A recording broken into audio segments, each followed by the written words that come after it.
তো আজকে একটা মজার গল্প দিয়ে শুরু করা যাক। গল্পটা হচ্ছে, একটা লোক, সে অনেক বড় লোক। তার বাসায় একটা পুকুর আছে, মানে বাড়ির পিছনে। আর ওই পুকুরটাতে 3টা কুমির পুষে। একদিন তার বাসায় সেই লোকটা অনেক বড় একটা পার্টি দিল। তো নানা জায়গা থেকে বহুত লোক আসলো, একটা পার্টি, অনেক জায়গা থেকে অনেক লোক আসবে, এটাই স্বাভাবিক। এই পার্টিতে অনেকে অনেক কিছু খাইছে, অনেক খাওয়া দাওয়ার পরে নেশা টেশা করে পরে হচ্ছে এই লোকটা, ধনী লোকটা, সবার সামনে স্টেজে উঠে ঘোষণা দিল যে সাহস করে কুমির ভর্তি পানিটিতে সাঁতরাইতে পার হইতে পারবে তাকে আমি 1 কোটি টাকা দেব, না হয় তিনি তার কাছে তার সুন্দরী মেয়েকে সমর্থন করবেন, মানে সমর্পণ করবেন।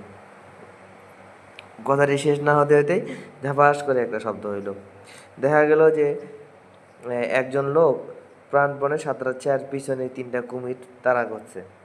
সবাই পরে পার থেকে লোকটাকে মানে উৎসাহ দিচ্ছে, বলছে তুমি পারবা, অবশ্যই তুমি পারবা।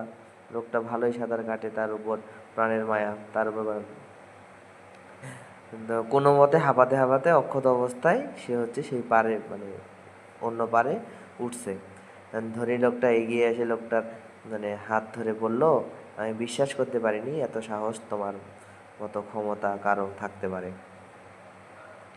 ইয়ং ম্যান, তুমি কি চাও, আমার কন্যা না 1 কোটি টাকা? তো লোকটি তখন হাঁপাচ্ছে, হাঁপাতে হাঁপাতে বলল, আমি আপনার কন্যাকেও চাই না, আপনার 1 কোটি টাকাও চাই না। আমি শুধু জানতে চাচ্ছি যে কোন শালায় আমাকে ধাক্কা মারছে। তাহলে পাবেন, সে ওই লোকটার কথাটাই শুনে নাই, যে লোকটা বলছে যে যে পার হইতে পারবে তাকে দিব, তাকে ধাক্কা মারছে অন্য লোক।